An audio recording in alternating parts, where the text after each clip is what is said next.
If there is one sight many Indians are well acquainted with, it is that of domestic workers making their way in and out of buildings, bungalows, and gated communities. Touted as an indispensable part of the world's social fabric, domestic workers shoulder a wide spectrum of responsibilities, from childcare and elderly care to household chores and cooking. In India, employing the services of a domestic worker is rapidly becoming a necessity, especially in urban cities. The demand for domestic help has never been higher. In spite of their undeniable presence and impact on innumerable lives, they are yet marginalized and forced into the peripheries of society. What are their lives like? What stories do they have to share?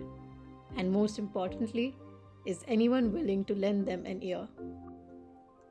To shed some light on the lives of domestic workers, I approached Urmila Kamble, better referred to as Urmila Auntie, whose work involved cooking and cleaning in my apartment, along with 6 others, every day. She graciously agreed to partake in this documentary and was curious throughout the process, observing the camera as equally as it observed her. It did not, however, take her too long to share her story. मेरा नाम उर्मिला है। मैं मुंबई से आती हूँ काम करने के लिए। अब आपके घर में कितने लोग हैं? 4 है। आप? मैं और मेरा हस्बैंड और एक लड़का और एक लड़की है। अब बच्चों कितने साल के हैं? बच्चों 7 साल का है लड़का और लड़की 9 साल की है। और आप पुणे से ही हो?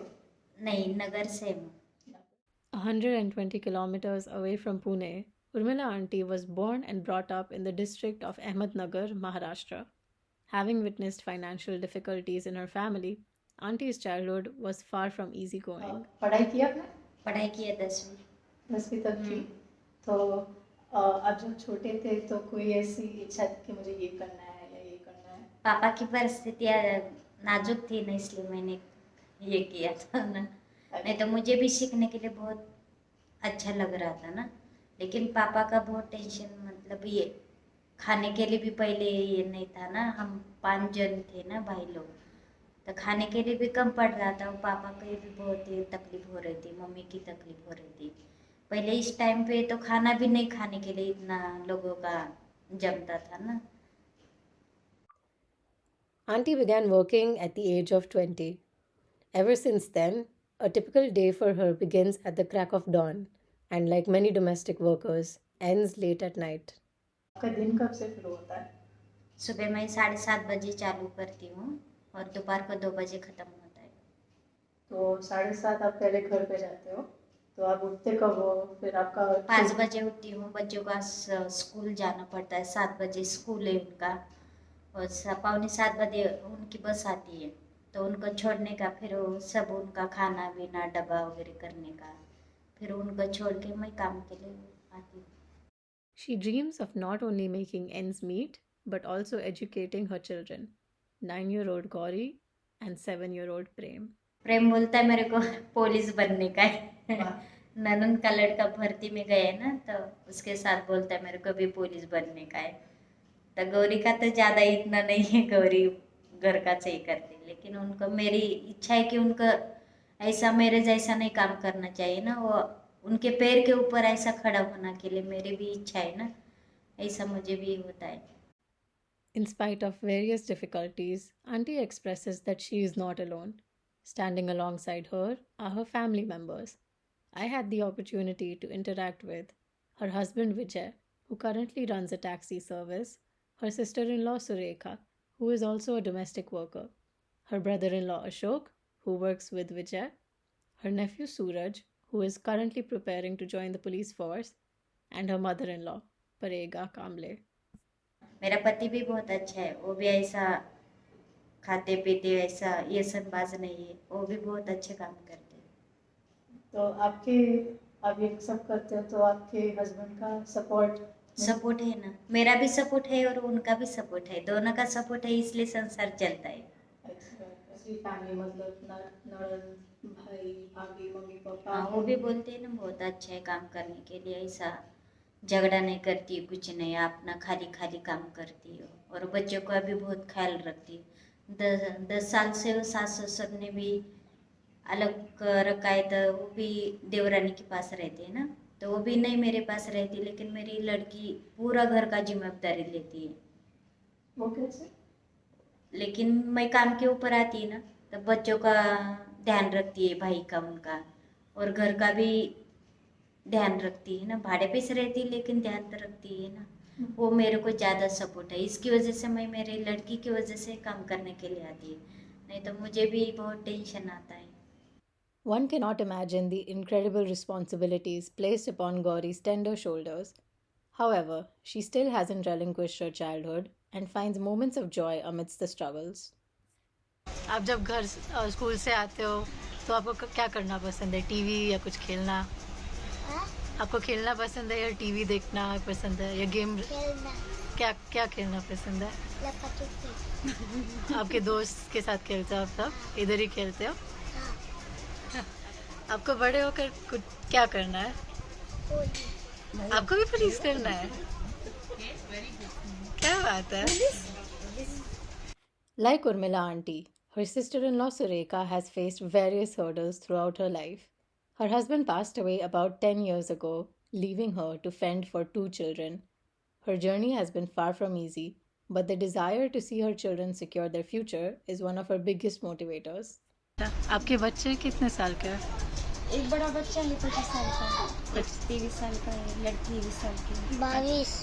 हाँ, बर्बाद है। हाँ, मैंने बोला भाई अच्छे से कर, तू ध्यान से कर, फिर तुम्हारी ज़िंदगी पूरा ये हो जाएगा। फिर अच्छा बेहतर हो जाएगा मतलब। हाँ। Her son Suraj displayed a sense of maturity beyond his years as he spoke about his family struggles, his ambitions, the inherent disparities within society, and more. तो मैं सुबह डेली 3 बजे तो दूध डालने जाता था कंटिन्यूली, मतलब 15-16 ईयर से जाता था। अभी मैंने 1-2 साल हो गए बंद कर दिया पूरा, लॉकडाउन में भी करता था। तो डिफ़िकल्टी ऐसी आती है, मतलब घर संभालने वाला कोई नहीं रहता पीछे। एक सहारा बोलते हैं ना, जो फादर रहने के बाद जो एक बड़ा सपोर्ट मिलता है, तो वो सपोर्ट नहीं मिलता। तो खुद के मतलब ये हमको आदत पड़ गई कि खुद के पैर पे कैसा खड़ा होने का, और कम उम्र में बड़ा होने के लिए जो अक्ल आती वो हमको कम उम्र में आ गई थी। तो हम उधर से पढ़ने के लिए हमको दुनिया में समझ गए कि कोई किसका नहीं होता। उसके बाद मैंने अभी 2021 की पुलिस भर्ती निकली थी, उसमें भी आ गया था। तो उधर भी 1 मार्क से कट ऑफ गया मेरा, और भी 1 मार्क से मुंबई पुलिस में भी गया और पुणे पुलिस में भी गया। तो मतलब मैंने फिर से नई शुरुआत कर दी उधर पर। जब भी अभी दिसंबर में जब भी पुलिस भर्ती निकलेंगी तो मेरा टारगेट यही रहेगा कि पुणे सिटी में टॉप 10 में तो मेरी पुलिस का नाम आना चाहिए, ऐसा मेरा मतलब करेगा। When asked to comment upon the treatment of domestic workers in India, he stated, सिर्फ इतना कहना है कि कभी भी सामने वाले की मजबूरी हो तो उसका फ़ायदा नहीं उठाना चाहिए। उसकी कोई तो मजबूरी होगी, इसलिए उसका फ़ायदा नहीं उठाना चाहिए। उसको समझना चाहिए कि उसकी मजबूरी क्या है, उसको क्या मजबूरी क्या आती है, और उसको मजबूरी में अगर आप सहारा नहीं दे सकते तो उनको ट्रैक तो बता सकते हैं कि आगे ऐसा होगा, आगे जाके आप ऐसा करो, ये अच्छा आपके लिए है। तो मेरा यही कहना है। the treatment of domestic workers in India is very checkered. More often than not, one comes across articles and headlines narrating the sheer mistreatment many domestic workers face across the country. Sexual and physical harassment, child labor, negligent wages, discrimination based on caste, religion, and gender are some of the most common hurdles domestic workers face, often on a daily basis. I asked Urmila auntie if she had ever been mistreated at work and was relieved to hear her response. ऐसा ज़्यादा कड़क नहीं ना, यहाँ पे भी ज़्यादा मतलब अच्छे लोग हैं यहाँ पे, किसी भाई को ये तंग नहीं करते। उनको भी पता है ना, काम के लिए ऊपर आती है, पेट के लिए ऊपर लात नहीं मारते है ना, तो उनको भी पता चलता है ना। नहीं, यहाँ पे तो लोग सब अच्छे हैं, लेकिन मेरे घर पे जैसे रहते हैं, और मैं भी अच्छा लगती हूँ कि उर्मिला भी बहुत अच्छा काम करती है। यहाँ पे सब लोग अच्छे हैं। अच्छा। मार्बल के भी अच्छे और निर्वाणा के भी बहुत अच्छे। 10 साल से काम करती हूँ ना। इधर नहीं, बुरा तो किसी के घर में नहीं हो गया था, सब घर के मेरे को अच्छा से लगता है और सब लोग भी अच्छे हैं। मेरे के लिए तो अच्छे हैं। अच्छा बहुत साल से आता, 10 साल हो गए ना, तो मेरे को एक भी बुरा नहीं है। When it comes to the rights of domestic workers in India, it is a bleak reality. A report by the International Labour Organization stated that while official data estimates the domestic workers' population to around 4.75 million, the real number may be between 20 million to 80 million. Couple the informal data with poor legislation, a lack of communication between unions and governments, negligible regulatory framework, and an array of other factors, leaves domestic workers without adequate protection and rights. The pandemic, in particular, was a cruel reality check for Indians, as millions of domestic workers were left without pay, without work, and at a higher risk of contracting the virus. They were also some of the first people to venture out of their homes and brave the virus. Most of them did not have any other choice. आपको जो पैसे salary के तौर मिलते हैं तो क्या वो काफी होता है एक महीने नहीं, तक? नहीं होता है दीदी, लेकिन खाने के लिए ऐसा, बच्चे लोग बहुत रोते हैं खाने के लिए, लेकिन मुझे हैंडल करना पड़ता है ना, इतना नहीं मैनेज होता है ना, घर का बाहर का सब करना पड़ता है, भाड़ा देने के लिए इतनी तो कमाई ज़्यादा नहीं होती ना। तो और अभी महंगाई तो बढ़ रही है, मतलब सब्जियों में वो सब, सब्जी तो बहुत महंगी हो रही है अभी तो आप मतलब कैसे घर पे मैनेज करते हो आप? मतलब जो है तो उसके ऊपर मैं ऐसा खर्चा पानी के लिए तो ऐसा पूरा महीना के लिए मुझे भी कम पैसा पड़ता है, लेकिन मैं ज़्यादा किसी के पास भी मांग नहीं सकती है ना, मेरा मेहनत से मैं कमा के मैं बच्चों को खिलाती हूँ। हाँ, किया था ना, वो 202 वाली दीदी ने मुझे वैक्सीन दिया था। अच्छा, और पहले लॉकडाउन में मतलब क्या कठिनाई थी, क्या डिफिकल्टी? बहुत कठिनाई थी, बच्चे लोग तो इतना रोने लग रहे थे खाने के लिए, लेकिन एक मैडम ने मुझे बहुत मदद किया था। उन्होंने खाने के लिए फ़ोन करके मुझे बोला कि उन्होंने थोड़ा उनके पास सामान है था ना, वो उन्होंने मेरे को दिया था। लेकिन प्रेम को तो इतना खाने के लिए मुसीबत हो गई थी, वो दूध मांग रहा था एक दिन तो लॉकडाउन में, लेकिन बहुत उनको पापा को पुलिस ने मारा था। हाँ, क्योंकि वो बाहर नहीं, पहले लॉकडाउन कड़क ज़्यादा था ना, हाँ, तो बाहर नहीं आने देते थे ना पुलिस लोग, इसकी वजह से बहुत हालत बेकार कर निकाल दी है हमने लॉकडाउन की वजह से। उनको भी काम नहीं था और मेरे को भी काम नहीं था, तो जो घर में रहता है वो हम खाते थे, लेकिन हम तो ज़्यादा, मैं और मेरा हस्बैंड ज़्यादा भूखे बैठते थे, लेकिन बच्चों का हम ख्याल उनको खाने के लिए देते थे। तो आप मतलब चल के आती थी? हाँ, चल के, गाड़ी भी नहीं थी ना। तो कितना दूर पड़ता था आपको? 1 घंटा लगता था चल के आके मुझे, मतलब ब्रिज के नीचे। हाँ, तो आपको 1 घंटा लगता था। और तो आपको उस दौरान वो ऐसा कुछ डर या ऐसा कुछ लगा के? लगता है ना डर, लेकिन मैंने मास्क लगा के काम किया था, लेकिन बच्चों के लिए खाने के लिए कुछ भी नहीं था ना, वो मेरे दिमाग में रहता था ना, इसकी वजह से मेरा डर, वो कोरोना का वजह से मेरा डर उड़ गया था, लेकिन बच्चों के खाने के लिए मुझे चाहिए था ना, इसकी वजह से मैं चल के आ रही थी, लेकिन मेरे को भगवान ने कुछ नहीं किया। If that wasn't enough, Urmila auntie also shouldered the financial responsibilities of her home for over a year. नहीं, उनको तो 1 साल से काम से नहीं चालू हो गया था, मैंने हैंडल किया है। आपने सब मैंने हैंडल किया।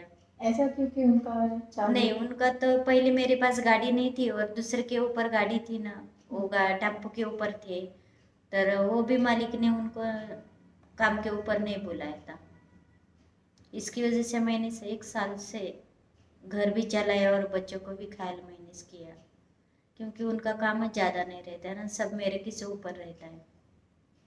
There are many like Urmila auntie who work hard to make ends meet. However, many of them remain unnoticed and unacknowledged by society and often their own families. I asked auntie's husband to share his thoughts on her contributions to the household. नहीं, उसका बहुत support है, वो गाड़ी का जो हफ्ता रहता है ना, वो मदद करता है। अच्छा. Be it within her home or at other houses, work keeps auntie occupied throughout the year, leaving little time for leisure. If there is one thing she thoroughly enjoys, It is religious activities. हो गया था ना घर में बहुत बड़ा, आग लग गई थी घर में भी। तब से मेरे को भगवान का बहुत विश्वास हो गया। मेरे दोनों बच्चे घर पे थे ना, मैं काम के ऊपर आ गई थी, पूरे घर में आग लग गई थी, लेकिन कुछ भी नहीं हो गया था। घर पे 2 सिलेंडर भर गए थे, लेकिन भी भगवान ने कुछ नहीं किया। बच्चे भी सही ठीक है, तो और घर का भी पूरा सामान ठीक है, कुछ नहीं हो गया। लेकिन भगवान के ऊपर इसकी वजह से मैं तो बहुत दिल से भी ये करती हूँ, पूजा करती हूँ। This is simply a peek into Auntie's life and probably that of many others. Whatever I or anyone shares about domestic workers will never be enough. It is important to note, however, that although there are millions trapped in this vicious cycle, they are attempting to break free each day. There are sporadic stories of people from impoverished backgrounds getting admitted in prestigious universities and landing well paying jobs. But such stories are unfortunately few and far between. And while it is the government and administration's responsibility to bolster the rights of domestic workers, civilians are equally responsible for giving them the dignity, respect, and pay that they deserve. It is the least we can do for them.